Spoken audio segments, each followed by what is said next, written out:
In this video, I'm going to show you how to enable dark mode for View Page Source and make it more readable. Before we proceed, make sure you subscribe to this channel and press the bell icon to get daily tech videos. Let's get started. To do this, we're going to use a free Chrome extension called Night Viewer. Head to the web store and install it.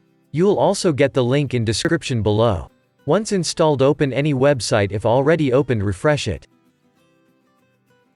Now click on the extension icon.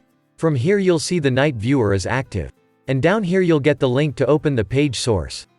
Or you can also use the shortcut Ctrl+U. In the new dark page source you can change the font size to make it bigger or smaller.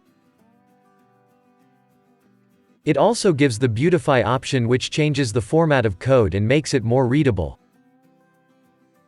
You can go back to the initial source or current source if you want. Do note that, if for some reason you want to open the original page source, you can do so by using the context menu, or you can disable the extension and use the shortcut. That's it guys, this is how you can enable dark mode for View Page Source and make it more readable. If you like this video, give it a thumbs up and remember to subscribe. I love free software TV, for more videos like this.